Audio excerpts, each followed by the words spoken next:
What's up, everybody? It's me, your brother, your cousin, your nephew, your uncle, Big Mel, not the little one, and this is the Whole Purp podcast.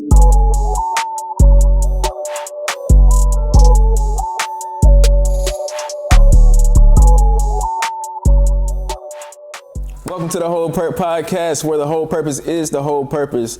I am your host, Big Mel, not the little one, and today is a great day. We're touching base on one of my favorite subjects today, which is mental health awareness. Today we have a guest who has worked in the healthcare field for over a decade while dedicating her the last year to counseling couples and individuals. She's also made herself a safe spot for her community. She successfully helped erase the stigma of mental health while giving services that seem to be out of reach to her community. She's earned her master's in clinical mental health counseling at ECU. Shout outs to ECU. And she is a licensed clinical mental health counselor. Ladies and gentlemen, y'all give it up for a good friend of mine, Miss Jo Cooper. How you doing today? I'm good. Happy to be here. Well, we're happy to have you here. We thank you, for taking a little time to be with little old me and the Whole Purp. I think this is a good time to not only, have a good show, but to also help others with resources they may not even know they have had. Me recently, I had the great opportunity to get access to therapy, and it was very much needed, and I unlocked a few things in that time. So tell us what you got going on today, how you feeling today. I'll be your therapist right now. How are you feeling today? Yeah, it's so rare that people actually ask you that as a therapist. And when my clients do ask me that question, we're taught in grad school, of course, to kick it back to them, because it's normally a deflection, but I'll allow it. I'm okay. I'm good. The climate, the political climate, the things that my clients carry, some of that kind of weighs on you. Today's a day off. It's important to take a day off. Self-care is important. So, I'm spending my day off and my day of self-care with you. I hear you. So I make sure I'm not a patient today. So everybody knows we like to start off the show with a nice toast and fellowship. Of course, we want to toast to you for being, the brilliant mind that you are. We want to toast to the viewers for tuning in today for this magnificent episode. And we also want to make a toast to the Whole Purp podcast for the platform that we are on. So what would you like to toast to today? That's a good question. We're going to toast the love. We're going to toast the light. We're going to toast the abundance. We're going to toast the prosperity. I love all that. Yeah. Yes, toast to all of that. Give me here. So cheers to that. You said love, light, abundance, prosperity. And prosperity. Yeah, always. Good stuff. All right. Salutes to y'all for tuning in. We're going to make it a great show. So, Ms. Jo, we're going to go with the first segment, which we call Blast the Past. This is where you get to pretty much tell us, how you came up and, the life of little Jo. Yeah. Well, I grew up in Rocky Mount originally, so, shout out to 252. Always got to shout out the home team.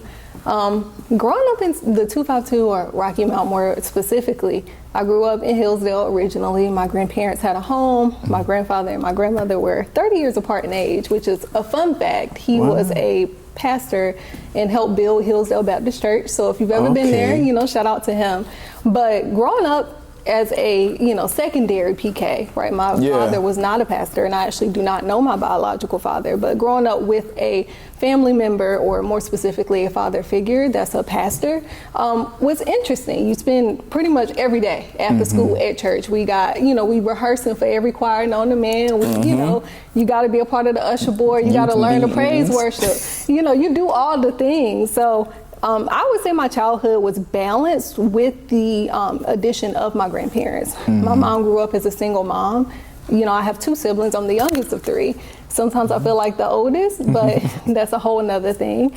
But yeah, the youngest of three, and growing up in Hillsdale was very different than Hillsdale is now. And My grandparents were very loving and attentive. My mom, again, single parent, was grinding. You know, it's the best way to describe it, where you're just trying to make ends meet and figure it out. And so she was present, but also not present. And so my grandmother had to fill a lot of those gaps. And also my grandfather, who was older. And also when people get older, they have a ton of patience, but they're not doing a ton of parenting. Right. You know, they're just kind of sitting there, let you do what you do. But overall, I would say my childhood was happy, but also in some ways very, I guess financially insecure would be the best way. Just because my mom was trying to make ends meet, and then later on was diagnosed with kidney failure. And that took a huge toll, because being able to work 5 days a week is how you create your income. And then later on going down to, 2 days a week if you're well outside of dialysis treatments. And my mom was just trying to figure it out, and got a stepfather later on, schizophrenic diagnosis. And that was my first exposure to mental health, was having a schizophrenic stepfather. And so kind of watching him and his struggles, my mom trying to figure it out, and obviously now I know was probably depressed. Kind of fueled me wanting to become a therapist in the first place. But back then you got Medicaid. Medicaid, it does pay for therapy, but it's very, very, very few clinicians that take it. And also there's a lot of stigma in the Black community. So my mom wasn't going to therapy. My stepfather, he would take his medication, his psychiatrist would prescribe, but that's about it. You don't talk about how you feel. You're a Black man, figure it out. Pull yourself up, do what you gotta do. Show up, be.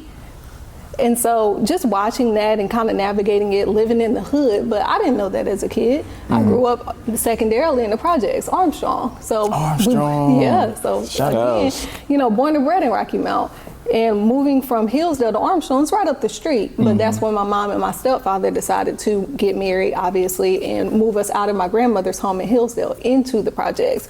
And that's a totally different environment. Oh, yeah? Yeah. Mom didn't allow us to go outside. She said, the girls that sat on the porch got pregnant. That's what she said. She was like, ain't nothing out there. We ain't got no backyard. All we got is a clothesline. You sit on the porch, you're going to get pregnant. So get in here and do what you do in the house. So we go from being able to have a yard in Hillsdale to being kind of enclosed. And I developed a love of reading and just getting good grades and just minding my business and just develop more of my introverted self. But again, still being exposed to my stepfather's mental health struggles and all of that. So overall childhood was very colorful. Yeah, it sounds like it. You had there was a lot going on with what you were exposed to, and you still was able to be what they call it, like a rose out of the concrete. That's intense. Like, so you said that your stepfather was pretty much your introduction, where you realized like mental health can sometimes, I guess, basically get abandoned, like people not really. Yeah, like he would take his medication. He was compliant when we met him. So I met him in elementary school. I remember my mom told him, me, my brother, and my sister, again, youngest of 3, all of our favorite snacks. And so he shows up to my grandfather's house in Hillsdale. My grandmother and grandfather are very, again, hyper religious, because they are the first lady and pastor. So they're like, who is this man in my house? And so he's trying to win everybody over, but he shows up with all of our favorite snacks. I love sunflower seeds, showed up with them. My sister, I forget what she loved, and my brother, probably some sort of candy. And, he seemed very balanced, right, on the outside. You're like, oh, okay, like, who is this? You get interested in, like, who they are as a person, and then later on, you kind of see the, like, cracks and flaws in the person and how they need help, but they don't ask for help. He's hyper paranoid.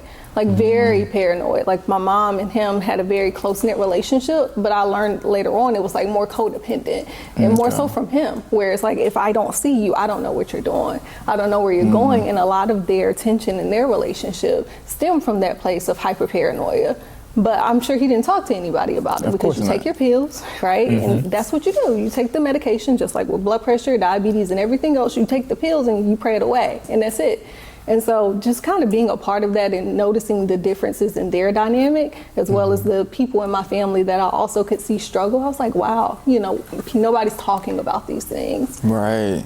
No, that's seriously, like as far as my personal experience with that, I just never, until I was a full-grown adult with a kid of my own, I never really heard my community really talk about, hey, we going to therapy today. I got to see a therapist today. I'm going through counseling, this and that. We might have heard of marriage counseling, but that's just because it was a process of getting married.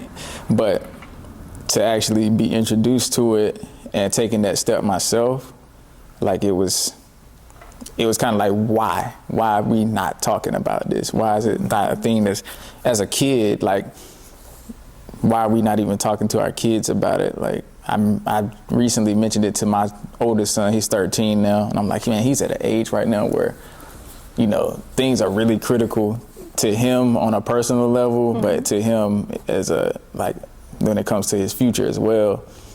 And, you know, these days, a lot of kids are dealing with much more pressure than what we had to deal with when it comes to just, like, how your friends are now versus then. Like, you know, it's nothing for you to go viral for the wrong reason, or, you know what I'm saying, your name gets put out, you know, amongst your friends, and, you know, everybody got cell phones now. So just all of that, you know, sticking in the back of my head, I'm thinking about his mind, like, man, he's so much like me.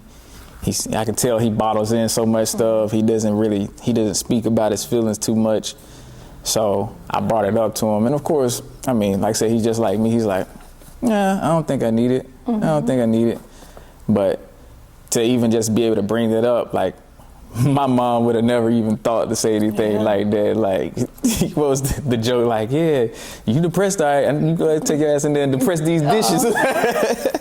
So that's how it was for us. Like, so with you experiencing that, would you say coming out of that, was that what kind of like drove you to take this direction and to begin helping people the way that you do? Not necessarily. In those moments, like going through childhood, you just think your reality is like the only one that exists and is completely normal. But really what got me to the place of wanting to become a therapist, in addition to like working in healthcare and seeing other people try to navigate the complexities of the healthcare system, it was my mom dying. So my mom, like I said, she suffered from kidney failure. And when I was 17, the day after Christmas, she just died, right? So I kissed her goodbye on Christmas break, went to go stay with my godmother. And my mom sent me there because she felt like she could provide a life for me in some ways, as far as like a traditional Christmas experience. She could buy me things. And so she was like, you go to your godmother's house, who was also one of my cousins. You go there and you celebrate Christmas with them. They can buy you things. You can celebrate Christmas. I can't do that for you right now. And so I kissed her goodbye a couple of days before Christmas break, not knowing that would be the last time I saw her.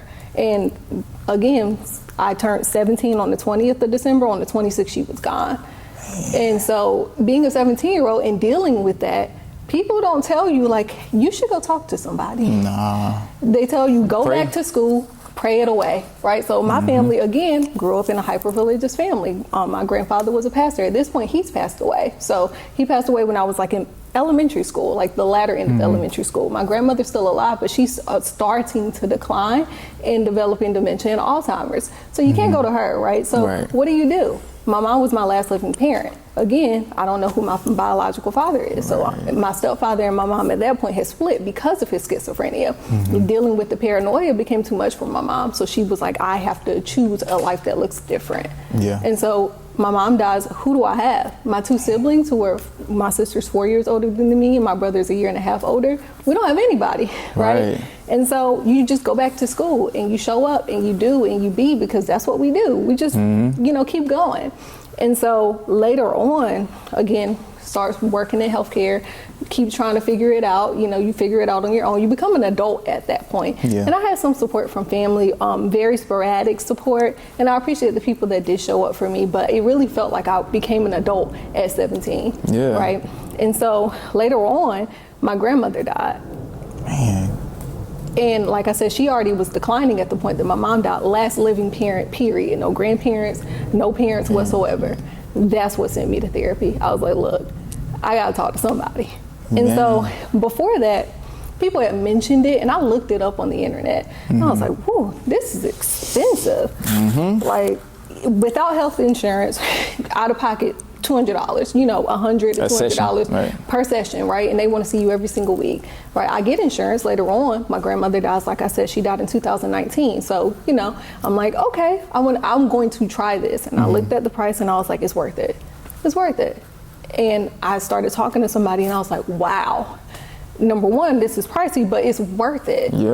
And so after talking to somebody and getting to know my own therapist and her providing me with my own like safe space, which is what I vow to be to my clients, to me it kind of opened that door for, oh, this is what we need. Like I worked in operations, I was running people's doctor's offices at this point, on the behind the scenes and all of that stuff. And I was like, no, we need more of this.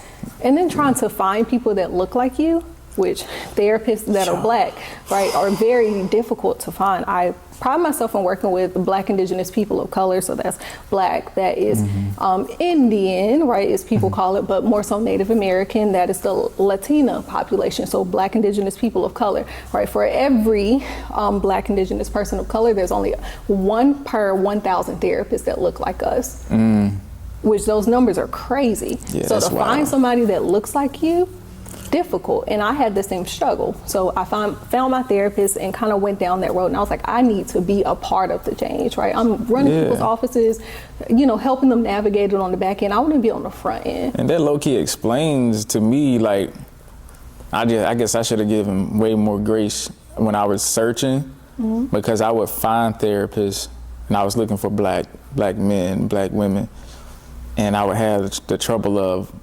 scheduling appointments and keeping appointments.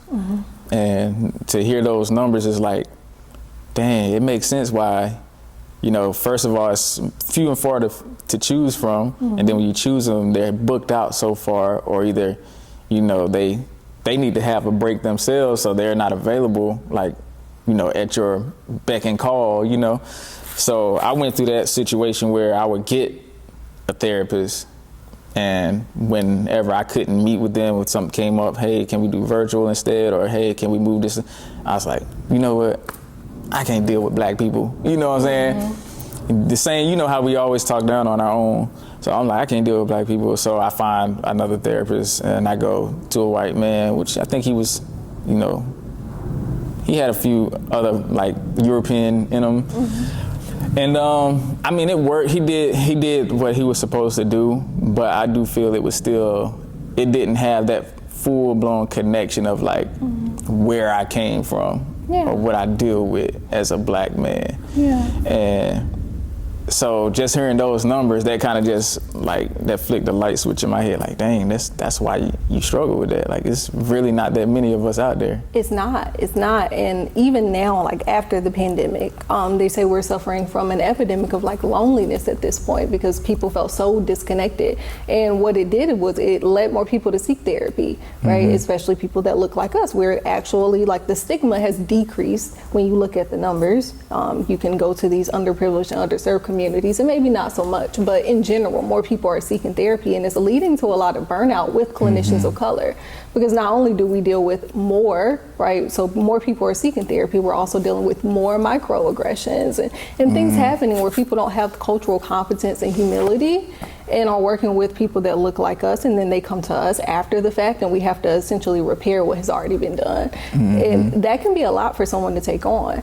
So there's definitely, like I said, a disparity in the numbers, and I wish there were more people that look like us that were out there providing these services, but also not wanting to continuously, as we know, be the martyr, right? Black people are the first in line to fight for injustices, and people get tired. You know, people are really tired. No, that's true, and we're gonna get back to, like, as far as, like you said, what it puts on you guys as the actual counselors and therapists, but for now, tell us, like, pretty much being a therapist and also being a mom, like, what is the, pretty much how were you in therapy? Were you a therapist before or after you became a mom?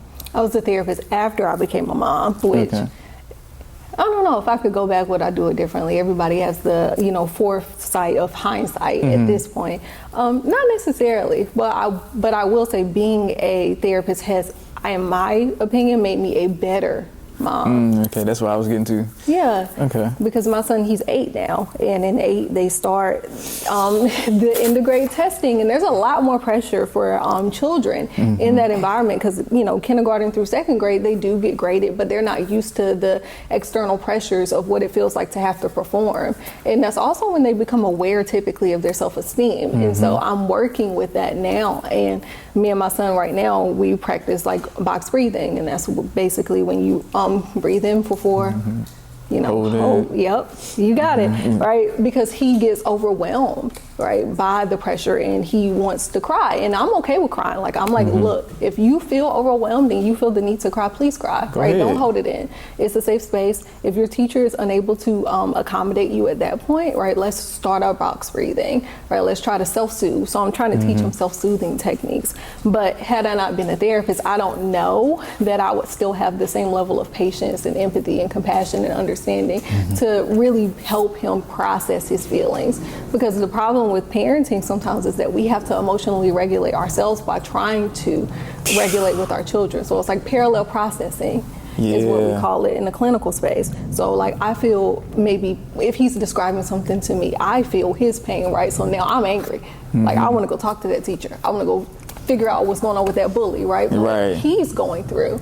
And so I need to hold space for him as an individual, as a person, as my child, without making it about me, taking myself out of my body and into his own. And I feel like obviously being a therapist has helped me be able to do that. Nah, that's real. That's cool. I really can relate to that because my son, like I said, he's 13 now, and around that 8, that's really when I started to notice his personality shift, where it got from this whole carefree, like life is, unicorns and rainbows, to like he's nervous now, or like, what I'm saying, he's not as confident and he's quiet. He's getting quieter, and that's really what got me to thinking like, dang, like, because me and his mom, we're not together, so he's living in 2 different households. So of course, naturally, you're wondering like, yo, what's going on? Like when he's away, is he good? And then I had to chalk it up to he's growing, he's getting older,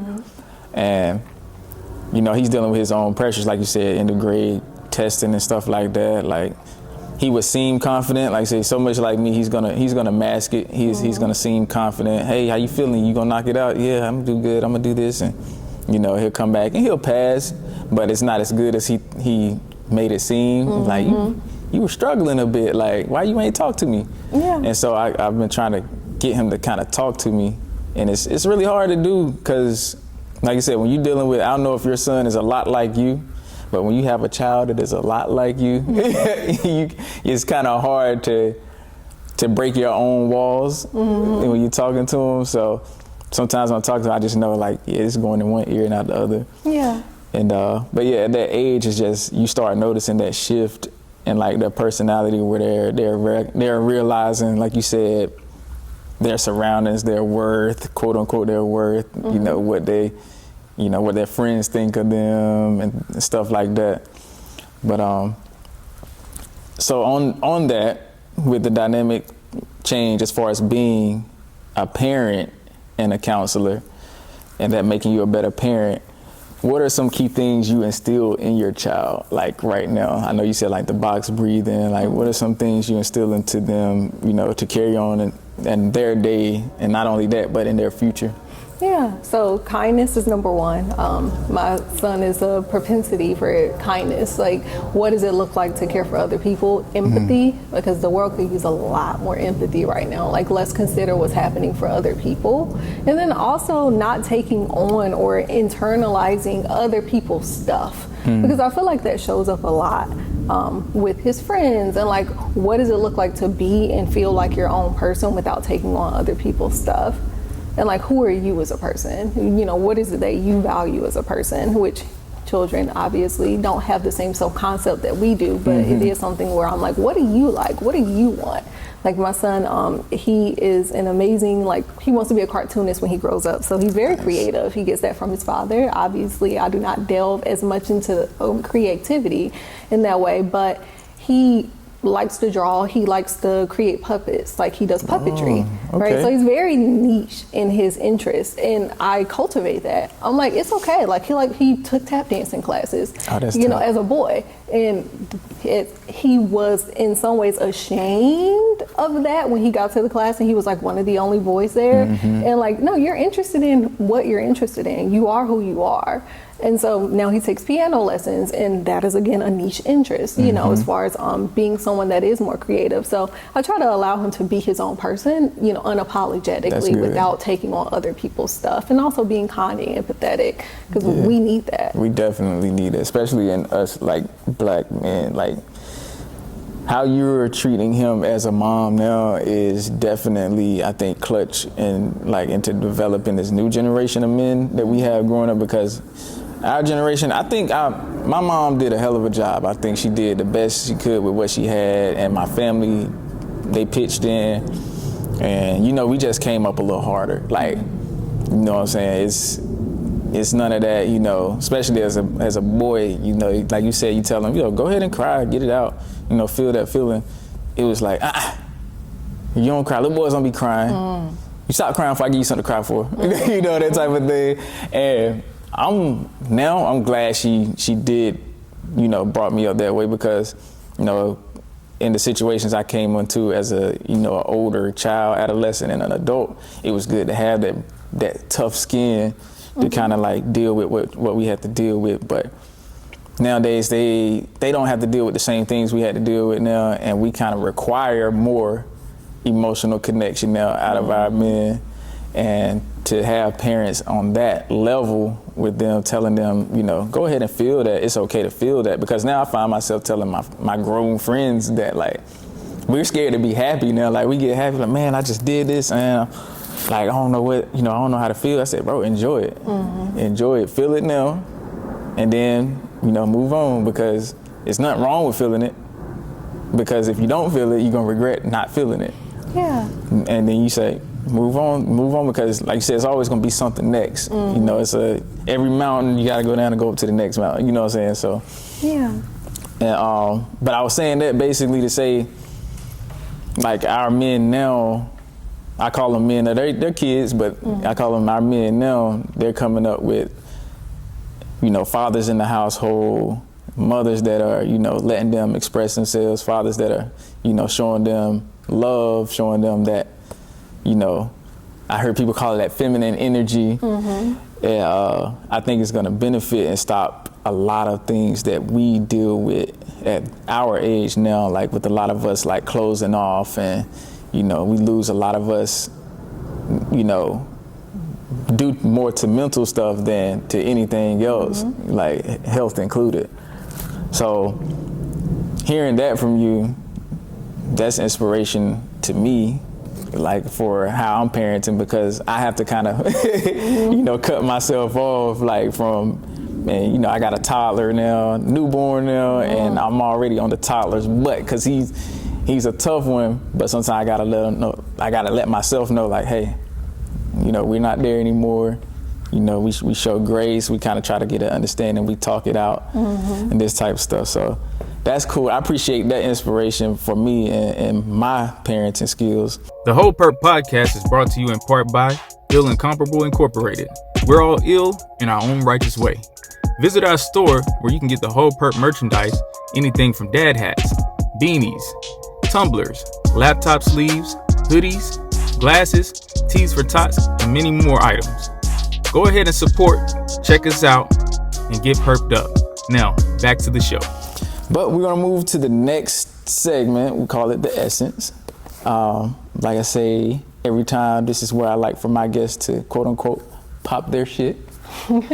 And so I want to hear Ms. Jo pop her shit and talk about, we talked about what inspired you to do this, but why are you so great at doing this? Why are you so good at helping people the way that you are, and how have you been successful? And that's a good question. And honestly, this is something I struggle with. Like, I try to instill confidence with my clients, and being able to like advocate for themselves. And I feel like I advocate for myself when I need to, but I don't like practice self-advocacy before I have to. So talking about myself feels uncomfortable, but I feel like because of the way that I sit with people, the way that I show up, being able to hold space, being able to understand the Black plight, constantly seeking more education in how to be better, how to grow. What is it that it feels like for this individual, or basing it off of cultural context. I feel like that's super important in being a therapist, is being culturally competent. We sign basically paperwork saying that we will be, but what does it look like to walk in that? And I also have a ton of resources of people. I'm connected, and I make sure I maintain those connections of mentors and peers and other people. I am no one that is afraid to seek information from somebody else. Hey, walk me through this. Tell me how you do this. Tell me how I can be better. Like, I feel like because I practice humility, it makes me better. And we as a community need connectedness more now than ever. So I feel like because I am so well connected, because I do practice what I preach, in other words, it makes me better. And I'm happy to say that other people, feel connected to me, and I'm able to add value in that way as well. That's good. Very well connected and very valuable. I like it.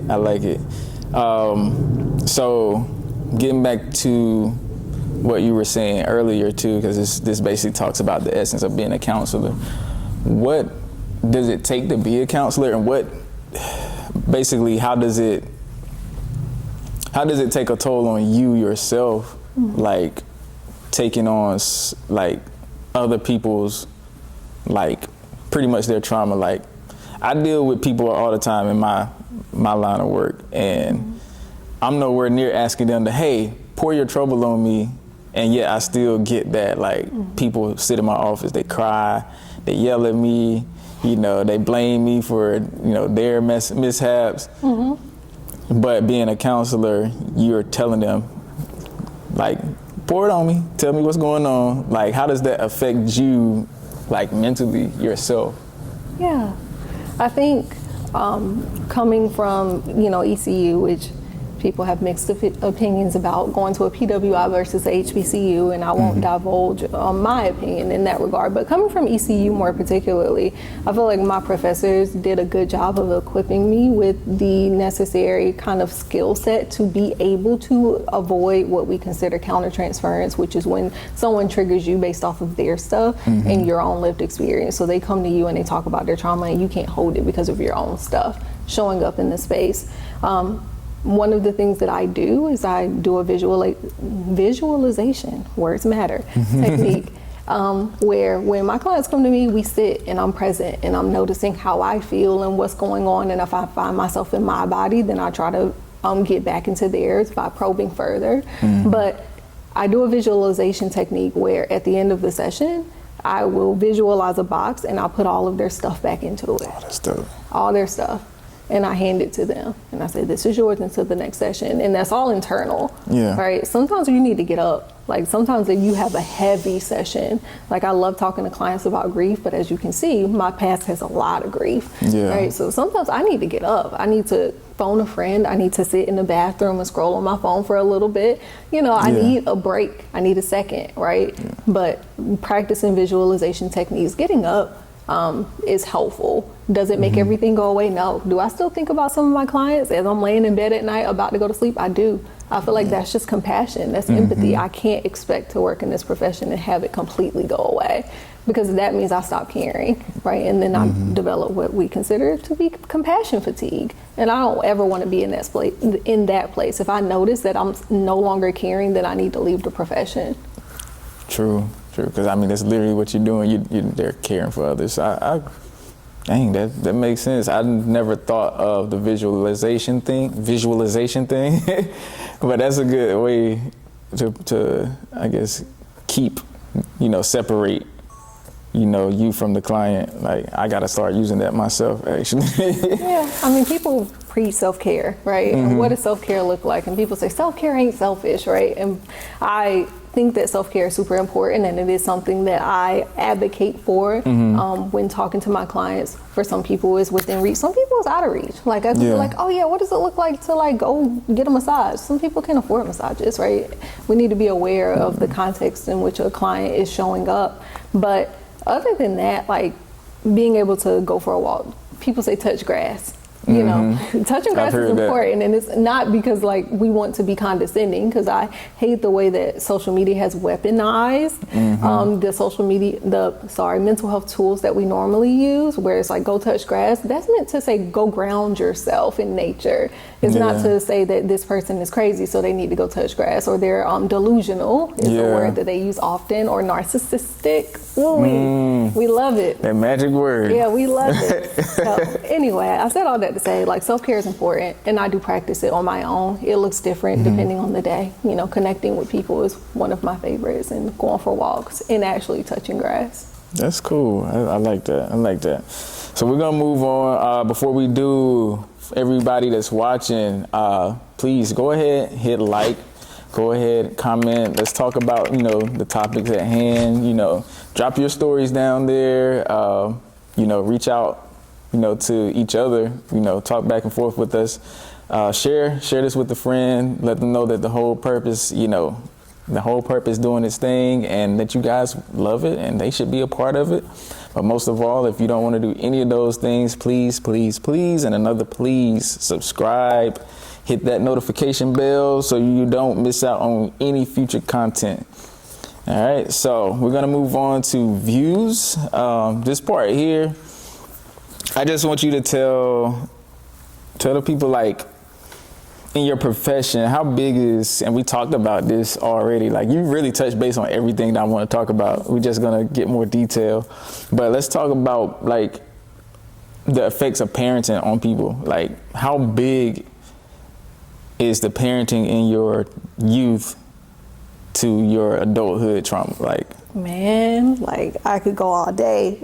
My colleagues, my partner, everybody know I talk about this all day. One of the styles of therapy I use is attachment theory, and it basically says we are a manifestation of our childhood wounds or attachment wounds. Pretty much an unmet need in childhood will manifest in adulthood is the easiest way to describe it. And so the adult version of ourselves still carries that. We still do. So if your parent was inconsistent in showing love for you, you may grow up and be anxious. And that's just how the numbers show. Like, inconsistent parenting creates anxiousness. And so a lot of people exhibit that because in some environments we can't help it, right? My mom did the best that she could with the resources that she had, right? But she also was inconsistent in her parenting because she had to work, right? She was not there. And now I am an adult dealing with emotional regulation for someone that feels anxious when people leave. When are you coming back? What time will it be? You know, are we going to spend time together? How do you show love, right? And people talk about the love languages, which is in some ways based off of attachment theory, right? People like acts of service, right? Because they show up in a world as a child where they constantly have to show up for other people and anticipate the needs of other people. So now they want people to do that for them, right? They may enjoy quality time because, again, they grew up in a single parent household where their mom had to work. And she was not there. So now, now as an adult, they're like, my favorite way is to spend time with my partner. I don't care about what you buy me. I don't care about any of that. Spend time with me and I feel loved. Some people appreciate words of affirmation, right? Because as a child, maybe they heard a lot of what they weren't doing right. Oh man, your grades could be better, right? You should be better. Yeah. And then they grow up and they have this attachment wound where like they need to hear that from their partner. They need to hear, you're doing a good job. I appreciate you. What you did was good enough. And so we are, again, what I believe and what theory supports, a manifestation of our unmet needs in childhood. And that's how that shows up. Man, that's certified right there. I can connect the dots to my own traumas, like with that. Like I didn't have a terrible childhood at all. My childhood was great, but everybody has their, like you said, their cracks and crevices where things were, you know, severed or whatever. Like my parents, they divorced when I was 4. And my dad, he was around, but my dad wasn't able to be there fully because, you know, we weren't in the same house.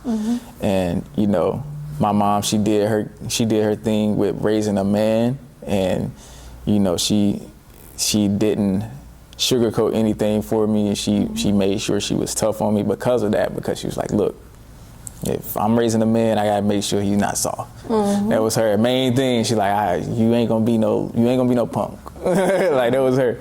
So she had me around like father figures, you know, my uncles, my grandfather, you know, he was probably, I want to be at least half the man he ever was. Like that guy did so much in his lifetime. It's amazing how much he accomplished from where he came from. And just being able to be under him, he was a pastor. So, you know, like you said, secondary PK kid, you know, he helped raise me when mom was working 2-3 jobs. And, you know, I had, you know, my uncles and stuff, like I said, they would help me, you know, let me work with them and stuff. Like, you know, my uncle, he built houses and things like that and foundations and stuff. He would let me work with him over the summer. So certain things like that, she wanted to make sure I was around to put me in my masculine energy, as we would say. So that was cool. Speaking on her, like, she suffered an episode where she's been diagnosed with PTSD. She's told her story to a lot of people, where she actually witnessed a man actually get killed on her job. She used to drive trucks, and she used to drop eggs off at the prison. And one of the guys there, his name actually, Basket was his last name. And she said that basically he was her guardian angel, because there was a situation where a vehicle, one of the low-speed vehicles, just were out of control, coming towards her, about to like pretty much trap her in her trailer, and he jumped in the way and stopped it from, you know, from trapping her. Anyway, long story short, she went through a terrible time, like years and years of trying to overcome this, and she had to go see doctors per se, but it was never a thing where she took therapy about it. And so, you know, I think she's definitely overcome. Anybody that knows my mom knows she's a fireball. She's crazy. She's gonna make you laugh.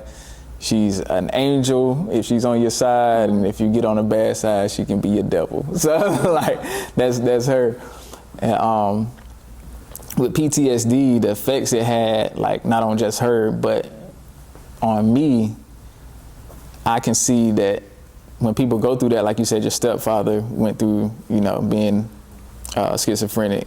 It doesn't just affect them; it affects everyone around them. Like, so, as far as PTSD go, do you deal a lot with that in your sessions? Do a lot of people not realize they have PTSD, like, and then they all of a sudden it's like, dang, I didn't know that? Or is it more so like people are just, they know it and they know they need help?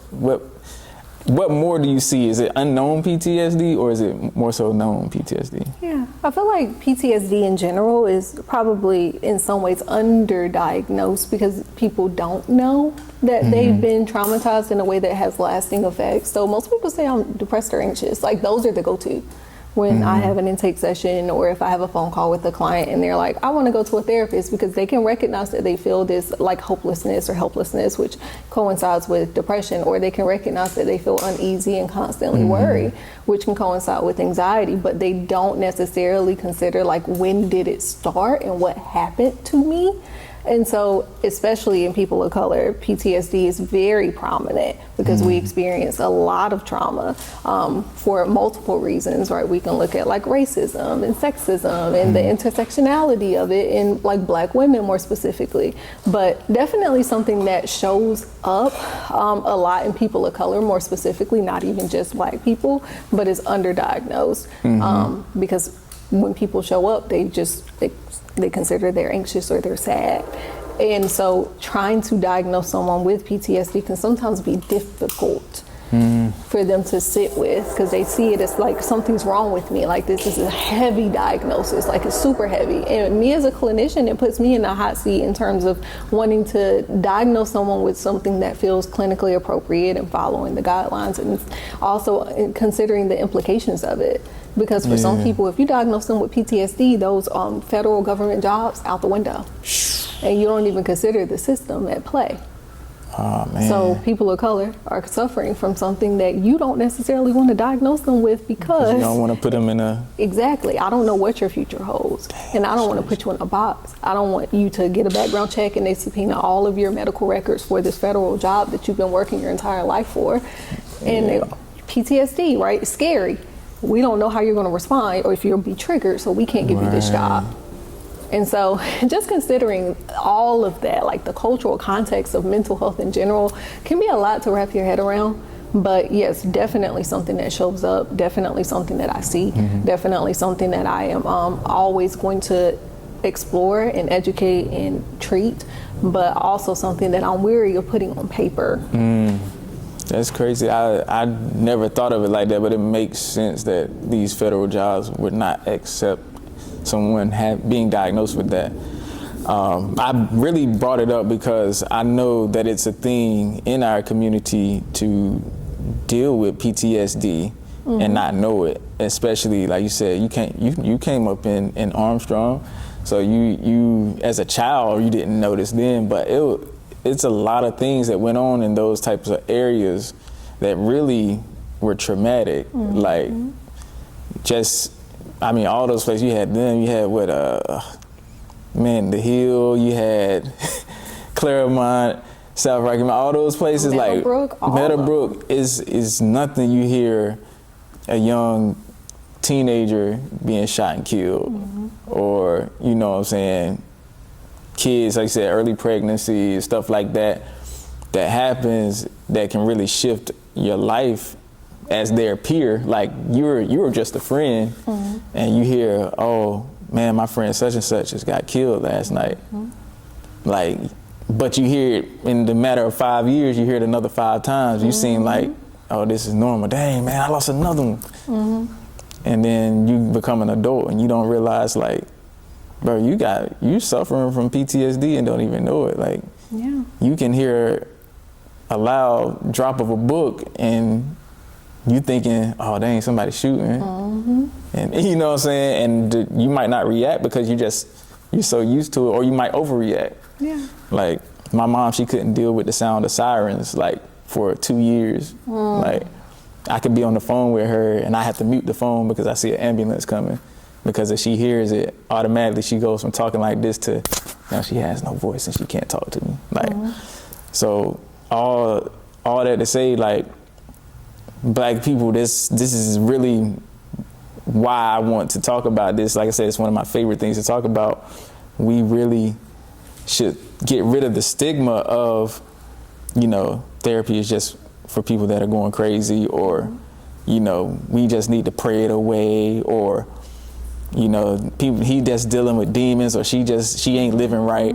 It's beyond that. Like, we have these sources. We have sources like Miss Jo here that are available, and there's so many more of you out there that actually might be good resources yourselves. Like, if that's something you want to do, you want to become, you want to help your community, that's definitely a way that you can help our community, is by getting in this field and helping our people, you know, overcome these battles, these internal battles that we deal with, just that we had no idea that we were dealing with. So we won't go too far on men's mental health because we already went on that, but let's talk about Black women that we are so thankful for. You know, I love the shirt, Thank Black Women. Black women deal with a lot. My wife just having a baby. I notice how certain things can be triggering, like just in the healthcare field, that, you know, it makes you guys feel like, I don't want to say, unseen. It makes you feel unseen and kind of like just pushed to the side more so. How pretty much have you been able to help Black women, or how can we help Black women more? I actually did some graduate research when I was in my graduate program at ECU. with another professor. She identifies as Black and Indigenous. So we work with Black and Indigenous women in maternal health care, which is something that I find incredibly, incredibly valuable and also incredibly interesting. And what we found, basically, we had focus groups and things, and we saw this, not necessarily the stigma, but the racism, right? The lack of access to resources, the number of providers that provide inadequate healthcare because they don't listen to Black, Indigenous women of color. They don't consider their concerns, right? So if I go in and I say, hey, something doesn't feel right, the lack of care and compassion that come from providers, people that are supposed to care about you, that are trained to help you. And so the rates of maternal health care risk in comparison to white women, not even close, right? Crazy. White women will always be listened to. White women will always receive the best health care. Black women, Indigenous women, absolutely not. We die on the table. I think it's like 3 to 4, like the ratio. And don't quote me on the statistics because it's been a while now, but the ratio of women of color suffering in maternal health care and not receiving the access to resources that they deserve and not being taken seriously, and also having emergency C-sections, right? We see that a lot, right? Yeah. How often do you hear of a white woman having a C-section? It's probably not as often. Black women, they wait till the very last minute and now it's an emergency, but I told you 4 weeks ago something was wrong. An Indigenous woman, I told you a month ago something was wrong. And that's just what happens, right? It's the stigma. It's you come in with Medicaid, and so we're going to give you the bottom of the barrel services. You come in and you're Black, oh, you have a higher pain threshold. And we know that back in the day, they used to perform these surgeries on Black women because they were told that we had a higher threshold for pain, that we couldn't feel pain. And that's how the father of gynecology, more specifically, came to be. And then he's still the father of gynecology. So when we consider all of these things, right, and I could get on my high horse and my pedestal and get on my bullhorn and go on and on and on. But the lack of access, the lack of being cared for, the lack of compassion, empathy, just simply being heard. We use our voice. And so how can you help a Black woman? Advocate, right? Show up to the appointment with them. If you have a partner, a Black woman, go to the appointment.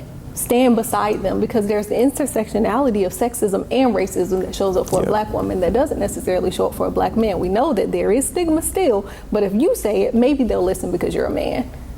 Maybe. So show up. This is true. It's true. I love that. I love that. That's really not all we can do, but that's the least we could do is show up as Black men, like just being there. Even if it's nothing we can do, nothing we can say, we don't have the intelligence or we don't have the strength or the influence. If we're there, that alone can change the dynamic of like how whatever that person or like business is looking at her, they see a man standing beside her or behind her, they change the tone. It's just as simple as going and get an oil change. Like she goes by herself, they're gonna try to hit her with everything. She go with a man, they might throw a few things, and then after they realize, oh, nah, they ain't taking nothing. He ain't gonna let us get over. They'll change their whole tone. Like I've seen it myself. So yeah, fellas, just showing up is one of the easiest things we can do to help our sisters out. So we're gonna move on to the last segment of the game, the infamous Pick Six. This is where we get to have a little fun, but we take it easy on the first question. So the first question, right? You gotta select your friend. You can only have one. Do you prefer a friend that tells hard truths or soft lies?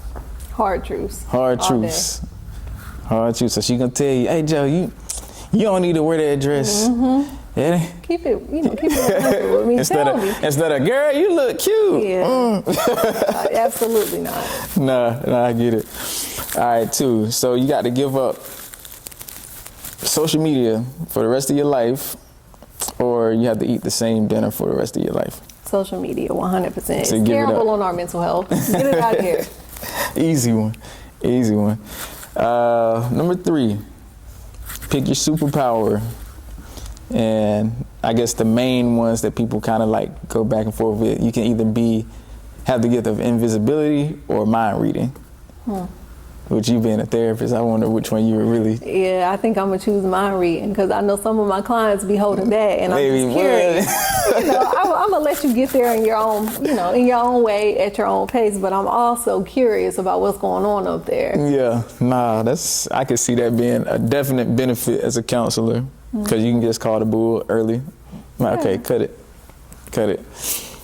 All right, so next, for the rest of your life, you have to either live in jail or in the wilderness, in the wild.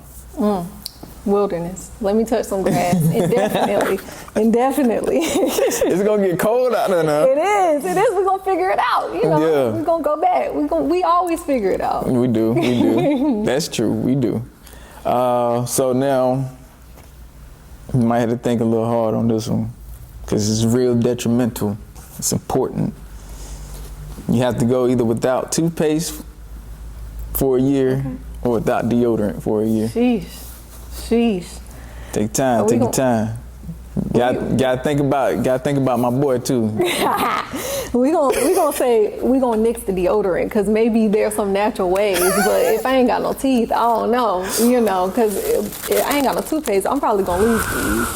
For a year, yeah, you can lose at least one for a year. Yeah, but the deodorant, we can figure it out. We just gonna wash it every hour. Yeah, I was just like, as soon as we start to sweat, we just wash. Cool. That's what's up. All right, Ms. Jo, last but not least, what's more important to you, time or money? Time. Obviously, and we thank you for giving me some of your valuable time, coming out here, sitting with us here on the Whole Purp, and helping not only the people that are watching, but also helping me, myself. It was definitely a good show, and I might have to get you back up here. I'm happy to do it. All right, sounds good. Y'all hear it, be looking out. Thank you guys. We'll be tuning in next time on the Whole Purp podcast. Take care.